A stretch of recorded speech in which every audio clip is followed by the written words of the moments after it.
মুহূর্তে যে খবরের দিকে আমাদের নজর রাখতেই হচ্ছে, চক্রান্ত করে দেশের জনসংখ্যা পরিবর্তন করা হচ্ছে, এমনটাই আজ লালকেল্লায় ভাষণ দেওয়ার সময় জানিয়েছেন দেশের প্রধানমন্ত্রী নরেন্দ্র মোদী।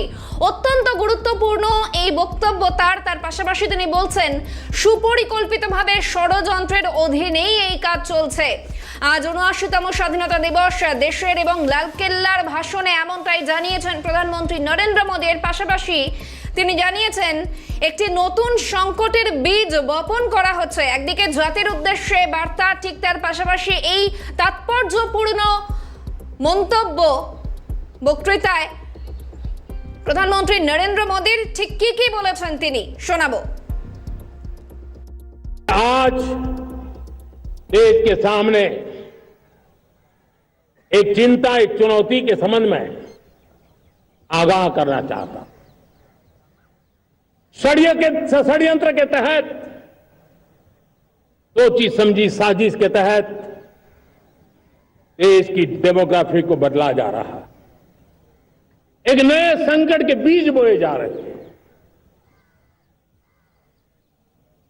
और ये घुसपैठिए मेरे देश के नौजवानों की रोजी रोटी छीन रहे हैं। एक घुसपैठिए मेरे देश की बहन बेटियों को निशाना बना रहे हैं। ये बर्दाश्त नहीं होगा। ये घुसपैठिए भोले भाले आदिवासियों को भ्रमित करके उनकी जमीनों पर कब्जा कर रहे हैं। ये देश सहन नहीं करेगा। টেলিফোন লাইনে এই মুহূর্তে রয়েছেন প্রতিনিধি ইন্দ্রাণী দাশগুপ্ত। ইন্দ্রাণী, অত্যন্ত তাৎপর্যপূর্ণ প্রধানমন্ত্রীর এই মন্তব্য। একদমই, দেখো, অনুপ্রবেশ নিয়ে আজকে কিন্তু অত্যন্ত কড়া বার্তা দিয়েছেন প্রধানমন্ত্রী নরেন্দ্র মোদী। তিনি বলেছেন অনুপ্রবেশকারীদের নিয়ে নয়া মিশন চালু করা হবে এবং ডেমোগ্রাফিক চেঞ্জ যেভাবে হচ্ছে অনুপ্রবেশকারীদের জন্য, বিশেষ করে বিভিন্ন সীমান্ত অঞ্চলগুলোতে, সেই বিষয়ে কড়া নজর রাখছে প্রধানমন্ত্রী এবং কেন্দ্রীয় সরকার। প্রধানমন্ত্রী পরিষ্কারভাবে বলেছেন যে অনুপ্রবেশকারী রোধে সব রকম পদক্ষেপ নেবে সরকার এবং অনুপ্রবেশকারীরা ভারতে ঢুকে ভারতের সাধারণ নাগরিক তাদের চাকরি ছিনিয়ে নিচ্ছে, এই সমস্ত কথা বলেছেন। অর্থাৎ লাল কেল্লায় আজকে স্বাধীনতা দিবসের যে ভাষণ, সেই ভাষণ থেকে কিন্তু প্রধানমন্ত্রী নরেন্দ্র মোদী অনুপ্রবেশ ইস্যু নিয়ে ফের একবার সরব হলেন। সঙ্গে থাকো ইন্দ্রাণী। চক্রান্ত করে দেশের জনসংখ্যা পরিবর্তন করা হচ্ছে, সুপরিকল্পিতভাবে ষড়যন্ত্রের অধীনেই এই কাজ চলছে।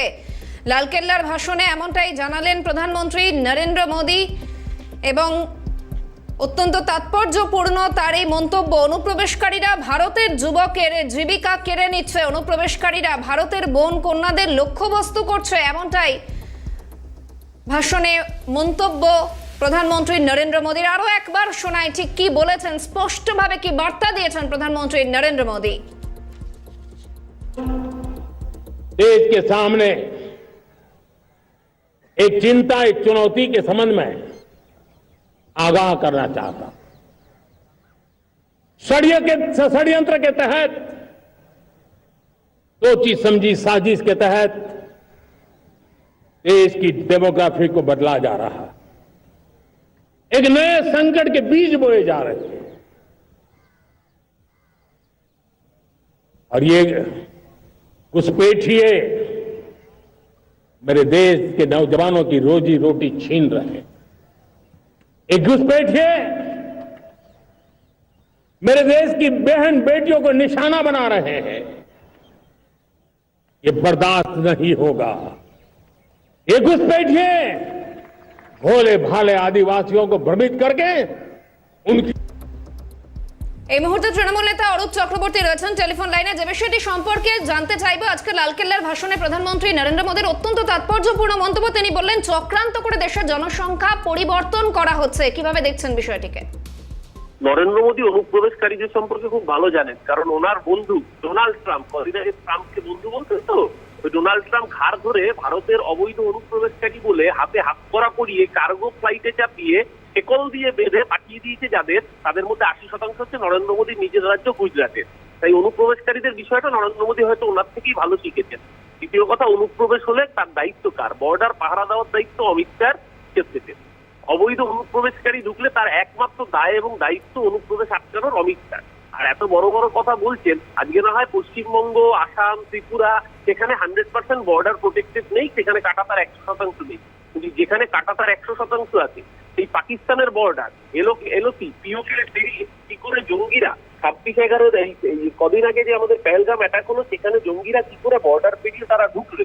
আজকে বর্ডার পেরিয়ে ঢোকা শুধু তাই নয়, যে কাশ্মীরের পুলিশ প্রশাসন অমিত শাহের নিয়ন্ত্রণে, অমিত শাহ পুলিশ তাদের নাকের ডগা দিয়ে কি করে পেহেলগাম অব্দি তারা 150 কিলোমিটার পথ উঠিয়ে এত অস্ত্রশস্ত্র নিয়ে এলেন, সেই অনুপ্রবেশকারীদের আটকানোর ব্যর্থতার দায় কার? নরেন্দ্র মোদীকে এই সূত্রগুলো জবাব দিতে হবে। রাজনীতির খোলা জলে জল গুলিয়ে লাভ নেই। আসলে আমেরিকার কাছে এখন গুঁতো খেয়েছেন, অর্থনৈতিক ভাবে গুঁতো খাচ্ছেন, এবার অনুপ্রবেশকারী ইস্যুতে কদিন আগে ধাক্কা খেয়েছেন, এখন আজকে স্বাধীনতা দিবসের মঞ্চ থেকে নিজের ব্যর্থতা ঢাকার জন্য এই ধরনের সস্তার নাটকবাজি দেশের মানুষ আসলে ধরে ফেলেছে। তাই জন্য এই কথায় আর ফিরে দিচ্ছে না নরেন্দ্র মোদী।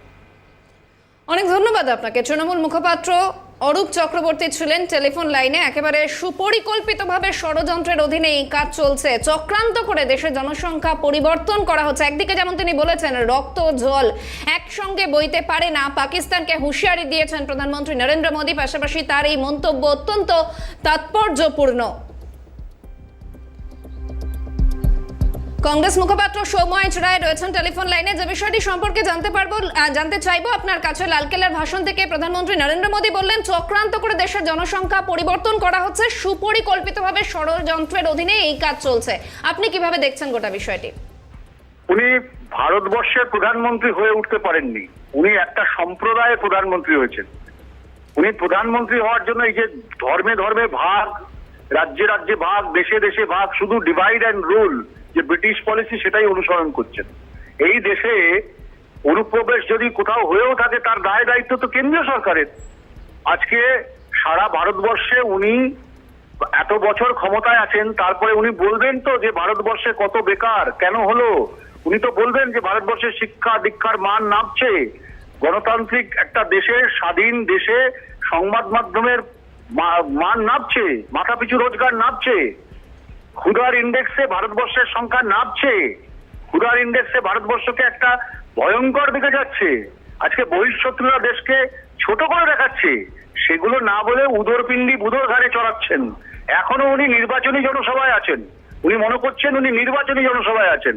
দেশটা তো সবার, এই দেশের জন্য উনি দেশের প্রধানমন্ত্রী, উনি বিজেপির শুধু প্রধানমন্ত্রী নয়, ভুলে যাচ্ছেন উনি।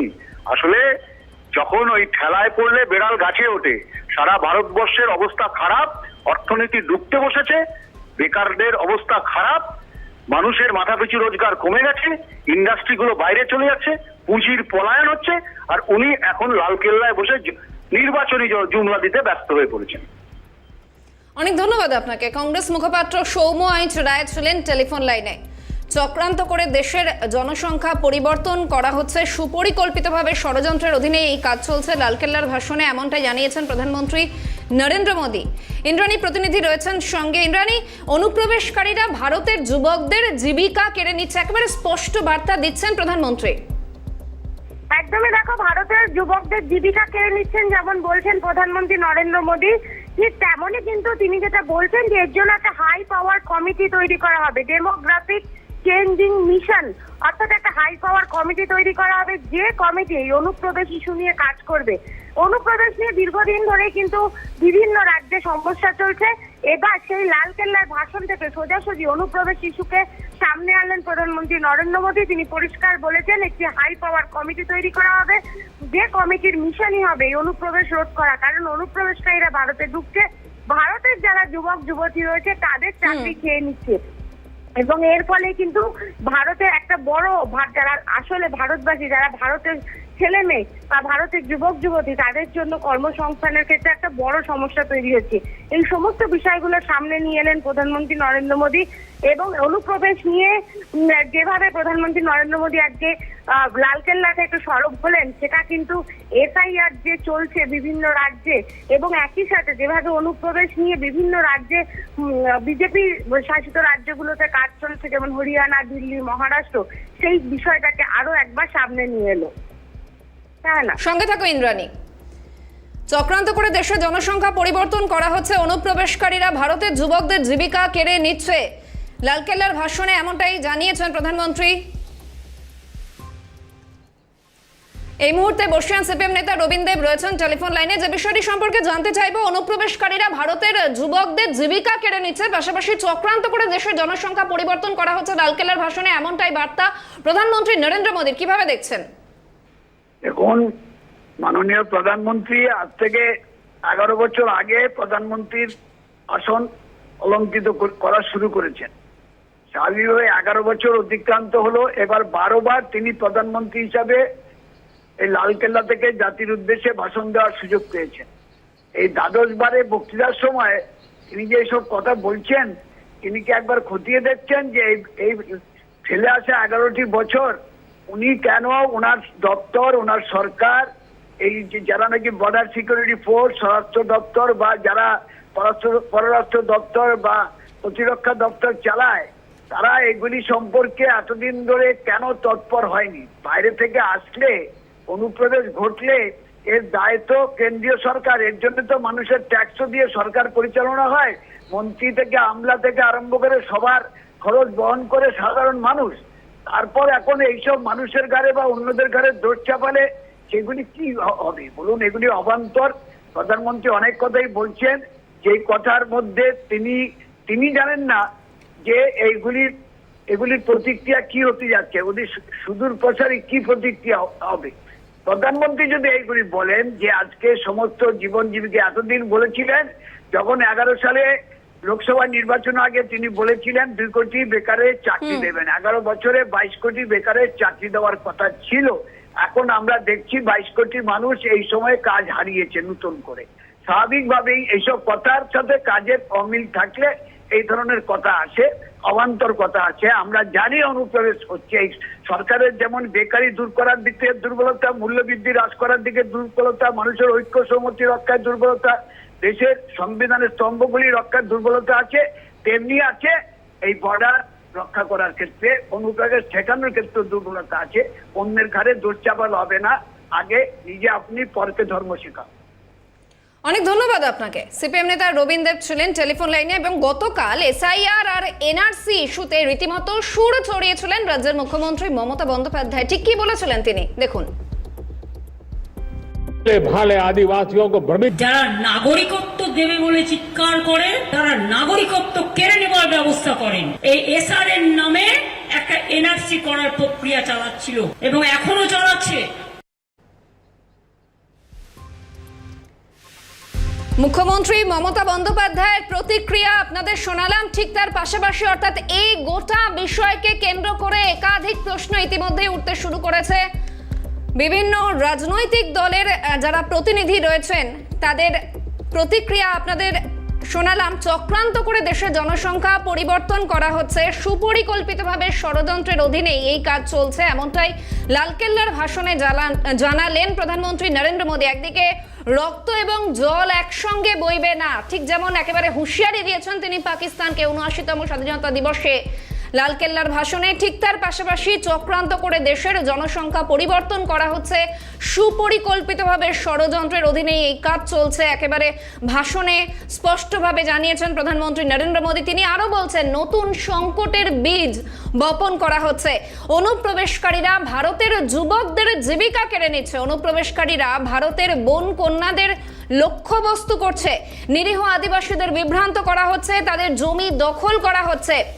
দেশ সেটা সহ্য করবে না, একেবারে সাফ বার্তা প্রধানমন্ত্রী নরেন্দ্র মোদীর। উদ্বেগ প্রকাশ করে চ্যালেঞ্জ সম্পর্কে সতর্ক করেছেন দেশের প্রধানমন্ত্রী নরেন্দ্র মোদী। অর্থাৎ একাধিক তাৎপর্যপূর্ণ বিষয়, একাধিক গুরুত্বপূর্ণ বিষয় আজ তার এই ভাষণে উঠে এসেছে। এসআইআর এবং এনআরসি ইস্যুতে একদিকে যেমন সুর ছড়িয়েছেন রাজ্যের মুখ্যমন্ত্রী মমতা বন্দ্যোপাধ্যায়, তার প্রতিক্রিয়া যেমন একদিকে শোনালাম, ঠিক তার পাশাপাশি অনুপ্রবেশ ইস্যু নিয়ে মন্তব্য, ভাষণ, লালকেল্লার ভাষণে একেবারে স্পষ্ট বার্তা দিলেন, নতুন সংকটের বীজ বপন করা হচ্ছে, এমনটাই মন্তব্য প্রধানমন্ত্রী নরেন্দ্র মোদীর। অনুপ্রবেশকারীরা ভারতের যুবকদের জীবিকা কেড়ে নিচ্ছে, অনুপ্রবেশকারীরা ভারতের বোন কন্যাদের লক্ষ্যবস্তু করছে, এমনটাই ভাষণে জানালেন প্রধানমন্ত্রী নরেন্দ্র মোদী।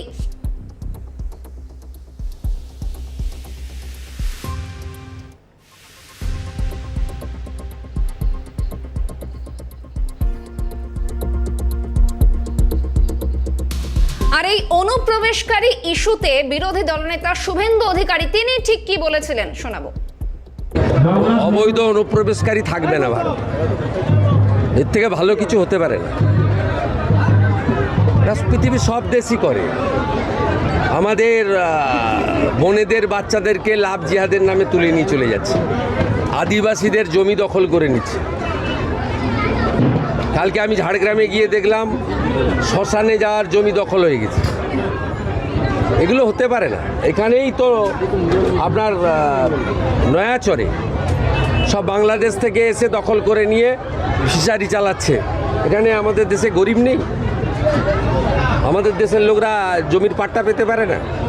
তারা ফিশারি লিজ পেতে পারে না? ঘরে ঘরে বেকার, 60 লক্ষের বেশি ছেলে বাইরের রাজ্যে গিয়ে চাকরি করছে। 540 কিলোমিটার মেড়া দেননি, যা খুশি হবে, যে খুশি আসবে ঢুকবে। এটা হয়নি কি কখনো? 140 কোটি জনসংখ্যা হয়ে গেছে। এরপর তো ঘুমাতে মানে রাত্রে শুতে দেওয়ার জায়গা পাবেন না, যে অবস্থা হচ্ছে জনসংখ্যা।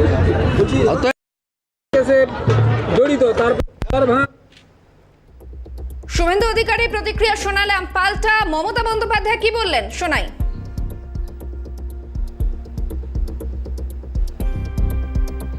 যারা নাগরিকত্ব দেবে বলে চিৎকার করে তারা নাগরিকত্ব কেড়ে নেবার ব্যবস্থা করেন। এই এসআর এর নামে একটা এনআরসি করার প্রক্রিয়া চালাচ্ছিল এবং এখনো চালাচ্ছে।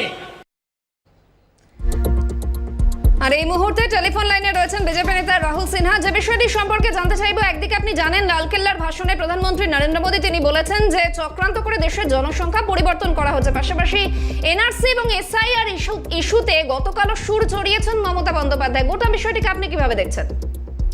দেখুন, বিষয় হচ্ছে একদম সঠিক কথা। পরিকল্পিতভাবে নানাভাবে বাংলাদেশ এবং পাকিস্তান থেকে মুসলমান অনুপ্রবেশকারীদের, মায়ানমার থেকে রোহিঙ্গা অনুপ্রবেশকারীদের এখানে ঢোকানো হচ্ছে জনসংখ্যার তারতম্য ঘটিয়ে দেওয়ার জন্য, ভারসাম্যকে নষ্ট করার জন্য।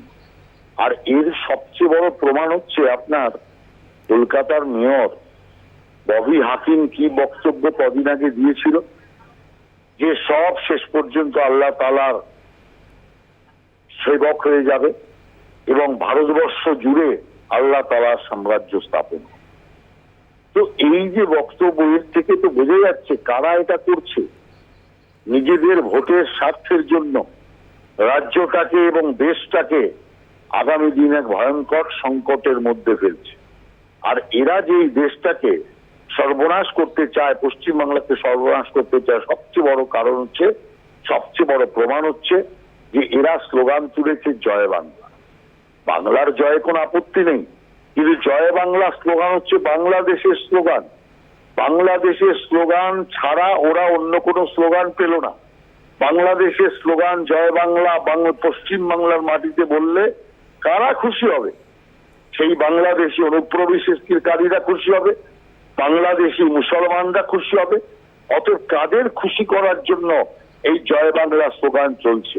অতএব এই সমস্ত বিষয়গুলি থেকে পরিষ্কার বোঝা যায়, যেটা আমরা বারবার বলেছি, যে পশ্চিম বাংলাকে বাংলাদেশ করার ষড়যন্ত্র চলছে।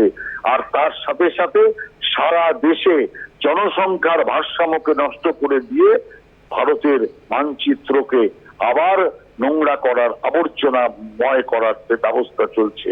অতএব সেই কারণে আজকে স্বাধীনতার দিনে প্রত্যেক বাংলার মানুষ এবং দেশের মানুষকে এই বিষয়ে সচেতন এবং সতর্ক থাকা উচিত। অনেক ধন্যবাদ আপনাকে। বিজেপি নেতা রাহুল সিনহা ছিলেন টেলিফোন লাইনের সঙ্গে, ছিলেন প্রতিনিধি ইন্দ্রাণী দাশগুপ্ত। ইন্দ্রাণীকে আপাতত ধন্যবাদ।